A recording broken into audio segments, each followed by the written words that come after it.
guys, welcome back to The Bright Side. Macy here, The Bright Side Girl, and today we're doing my 2019 reading goals wrap-up. This is not necessarily an end of the year wrap-up. I'll be having a reading stats / reading survey video that's coming up in a few days at some point. I'm just filming a lot of end of the year videos, so just stay tuned for those. But this is just going to be me talking about the goals I put in place for 2019 and see how I did. I will also have a separate 2020 reading goals video that will probably be up the 1st of January, so stay tuned for that.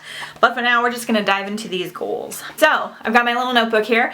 My first reading goal is to read 100 books. Check. At the current point in time, I'm at 150 something. So yeah, that's just always going to be my goal. I don't think I'm ever going to make it higher or lower unless life situations change. It's just an easy goal for me to hit. I do plan on doing a video on how I'm able to read so many books in the new year. I know a lot of booktubers talk about it, but they don't necessarily explain how it's possible because we all have jobs and regular lives and, you know, whatever's going on, but it is actually possible to read way more books than you think. I do read kids books, middle grade books, adult books, and audiobooks, so that's how I'm able to do a lot of that, but I'll talk more about that in a future video. My next book was a complete epic fail, and it was to read 10 classics.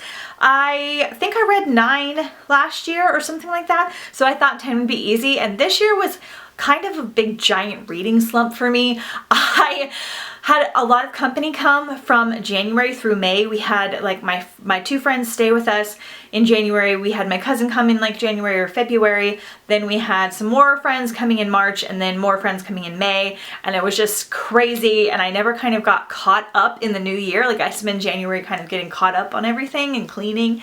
And I just didn't because we were like doing stuff and all kinds of crazy things happened and we did stuff with our yard. So classics got put on the back burner. I just in general wanted to read less, and I think it was just because I was exhausted and I was watching TV before bed and things that I don't normally do, or I've tried not to normally do. So the classics just did not get read. I didn't have any extra time to read, so that's kind of where I usually read my classics. If you count my reread of The Chronicles of Narnia, I did read 10 classics because I read 7 of those, and then I read The Picture of Dorian Gray, and I read at least 1 or 2 more. So I mean, you could technically say I hit the goal, but I don't really count Narnia as like a true classic. I'm thinking more of like Dracula and like The Little Mermaid and Heidi and Black Beauty, so I didn't really hit this goal. I don't know if I'll be doing it again next year, but I do want to read classics. I just don't know if I'm going to put like a amount on it. So the next one was to do a buddy read, and I actually did, let's see, I buddy read with Jeff like 3 times, my husband, and then I did an fail buddy read with my friend Amy from Instagram. I read the book way too fast, and then I did a kind of fail readathon buddy read with my friend Britt. We did like a Throne of Glass thing. I read book 1, but I didn't like keep going. And then I kind of read with my friend Claire. We were both kind of reading the Toll at the same time, but she finished like way before me. So, and then I read The Darkest Minds, I think, too, with Brianna. I don't know. I did a lot of buddy reads. They weren't all like what you imagine to be a buddy read, but they were still really fun, and I enjoyed that added element of interaction. And some of the books that I buddy read were some of my favorite books because I buddy read them, if that makes sense. My 4th goal, also an epic fail, was to read 5 Newbery Award books because I have a Newbery Awards challenge that's just like a lifelong challenge. I'll link that video up here if you guys are interested. I read 1 Newbery Award book. The reason why is because I wanted to start at the beginning. So the Newbery Award is a book award for excellent books in the middle grade category. It started in like 1922 or something like that. So there are almost 100 books, and I wanted to start at the beginning at 1922 and I knew it was going to be like a little bit rougher, but most middle grade books are very short, and the first one in this category is The Story of Mankind, and it's like 700 or 800 pages. So that kind of took all the wind out of my sails because it took me for freaking ever, and it was basically like a history lesson, and it was like good, but it wasn't that good.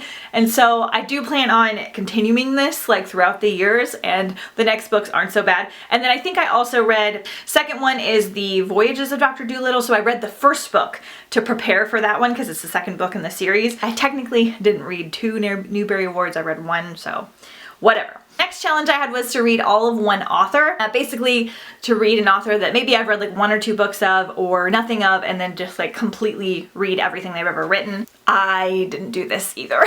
Just like I said, a lot of my goals got put on the back burner once the year kind of had a weird start to it with all the random company and things that we had going on, but that's okay. The next challenge was to do 5 readathons, and I did do that. I did the, let's see, I did more than 5. I think the first one I did was the audiobookathon, which is a 2-week long readathon. I'll be doing that again this year. Then I did a Scallywagathon, then I did Mermaid Marathon, and then I did Spookathon, 'Tis the Season-a-thon, and Hikeathon, which 2 of those were my readathons, and I didn't even put up the video for one of them. I did okay. I had kind of once again a bad readathon year. Like, I just didn't read very much during the readathons, and I took forever to get my videos filmed. Mermaid Marathon was the most fun. That was my readathon. I did the best. I got the video up, so that's a goal for next year. I hope to do like better at readathons because I do enjoy them, but they're kind of a lot of work. And the last goal I had was to reread Harry Potter, and I completely failed at this as well.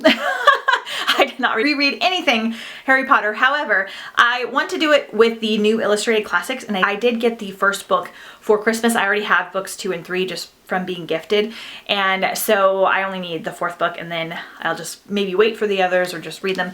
I technically have only read Harry Potter once. Only read books 1 through 5. I reread book 5 via audiobook because Jim Dale narrates them and I was really busy at the time, and then I did 6 and 7 in audiobook, and I may have re-listened to them, but technically I've only physically read the first 5 books one time, and it's my favorite book series, so I need to do that, and it'll probably be a goal again for next year.